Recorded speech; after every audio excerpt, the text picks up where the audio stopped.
જય ભીમ, જય ભારત, જય સંવિધાન.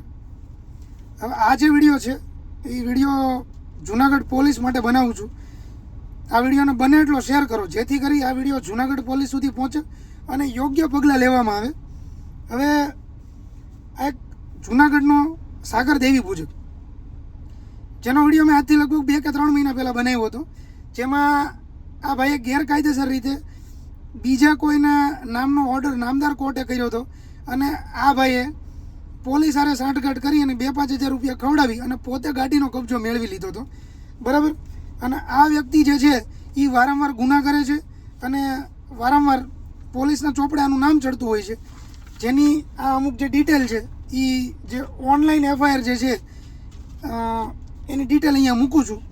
2018માં આ ભાઈ ઉપર ગુનો દાખલ થયો હતો, બરાબર, જેમાં કંઈક 3 કે 4 આરોપી છે. 4 આરોપી છે: સાગર મનુ ચૌહાણ, કરણ સોલંકી, મનસુખ જીવરાજ અને મનસુખભાઈની વાઈફ.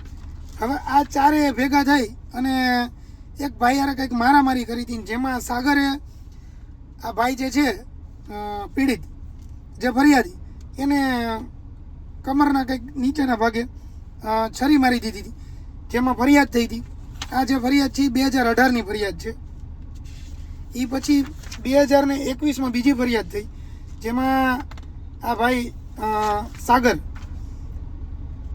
સાગરના પપ્પા, સાગરનો ભાઈ અને સાગર પોતે મનોજ સનાભાઈ ચૌહાણ, સાગર મનોજ ચૌહાણ અને મહેશ મનોજ ચૌહાણ, એવા ત્રણેય અને એક ચોથો વ્યક્તિ ધવલ, આ ચારેય એક વ્યક્તિ હારે મારામારી કરી, એના ઘરમાં જઈને કંઈક તોડફોડ કરી અને એમાં આ ભાઈ ઉપર ફરિયાદ દાખલ થઈ હતી.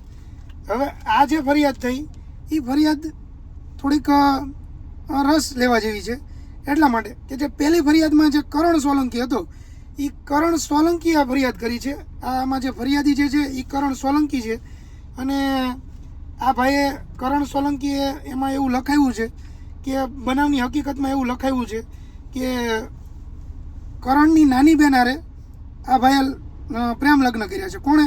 સાગર મનોજ ચૌહાણે પોતાના મિત્રની બેન હારે આ ભાઈ પહેલાં શિનાળવું કર્યું ને પછી લગ્ન કર્યા, બરાબર. આ સાગર. હવે ત્રીજી ફરિયાદ જે છે એ છે 2023ની. હવે આ ફરિયાદમાં સાગર જે છે એ આરોપી છે અને કોઈ ભાઈએ ફરિયાદ આની ઉપર કરાવી છે, જેનું નામ અહીંયા જાહેર નથી કરતો, પણ 2023ની ફરિયાદ છે. અને આમાં ફિલ્મી સ્ટાઇલમાં 2023ની ફરિયાદ છે એ સમયે લગભગ આની ઉંમર 23 કે 24 વર્ષની હતી, જેમાં ભાઈ ફિલ્મી સ્ટાઇલમાં પોતાની રિક્ષા ફરિયાદીની રિક્ષાની આડી નાખી અને ઢીકાપાટુનો માર માર્યો અને રિક્ષામાંથી સાગરે પોતાની રિક્ષામાંથી ધોકો કાઢ્યો અને ધોકાવાળા માર માર્યો, એવી આમાં જે છે એ એફઆઈઆરમાં ઉલ્લેખ થયેલો છે. અને આ ભાઈ જે છે ફરિયાદીની હારે ફરિયાદીના પત્ની અને એનો ભત્રીજો એ હોવા છતાં આ સાગરે ફિલ્મી ઢબે આ લોકો હારે મારામારી કરી, જેમાં ફરિયાદ થઈ. અને હવે આ જે ફરિયાદ છે ચોથી, બરાબર, આ ફરિયાદ છે 2024ની. 2024ના 8મા મહિનાની 30 તારીખે ફરિયાદ દાખલ થઈ છે અને આમાં 4 આરોપી છે. એમાં જે 3 આરોપી છે એ 3 આરોપી ગાંજારે પકડાણા હતા, 5.5 કિલો ગાંજારે પકડાણા હતા. અને 3 આરોપીનું કહેવું એવું હતું કે આ જે ગાંજો જે છે એ સાગર પાસેથી અમે વેચાતો લાવીએ છીએ અને અમે છૂટક વેચીએ છીએ બીજા બધાને આપીને.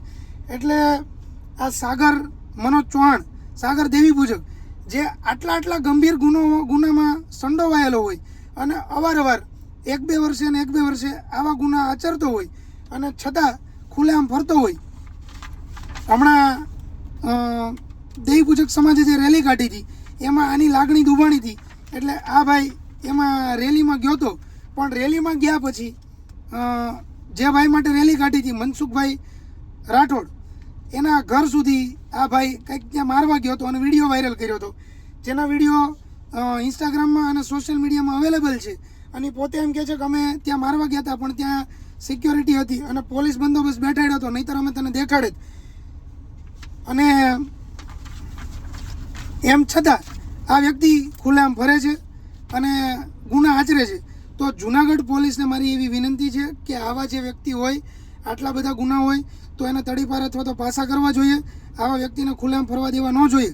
હમણાં જે સુરેન્દ્રનગરમાં બનાવ બન્યો એમાં જે મરણ જનાર વ્યક્તિ હતા એના જે સગાવાલા રે પોલીસે જે સરસ રીતે કાયદાનું પાલન કરી અને ઉપરા ઉપરી લાફાના ઘા ઝીકી અને જે સરસ રીતે પાલન કર્યું છે એની બદલે ખરેખર પોલીસે આવા વ્યક્તિઓને ડામમાં જોઈએ અને આવા વ્યક્તિ ઉપર કાયદાકીય કાર્યવાહી કરવી જોઈએ, જેથી કરી આવા જે અસામાજિક તત્વો હોય, આવા લુખ્ખા તત્વો હોય, એ સમાજને જે ખરાબ મેસેજ પહોંચાડે છે, ખરાબમાં જે દૂષણ પહોંચાડે છે, તો આવા વ્યક્તિઓને પાસા અથવા તો હદપાર કરવા જોઈએ, જેથી સમાજમાં એક સારો મેસેજ જાય અને સમાજમાં જે આવા વ્યક્તિઓથી જે દહેશત ફેલાતી હોય એ દહેશત ઓછી થાય.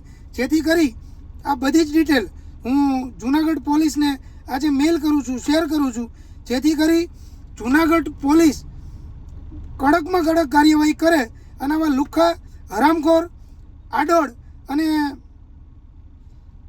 અસામાજિક તત્વો જે કોઈ હોય છે એના ઉપર કડકમાં કડક કાર્યવાહી થાય એવી મારી જુનાગઢ પોલીસને નમ્ર વિનંતી છે.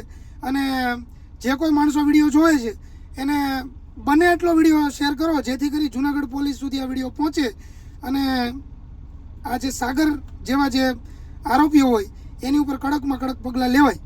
જય ભીમ, જય ભારત, જય સંવિધાન.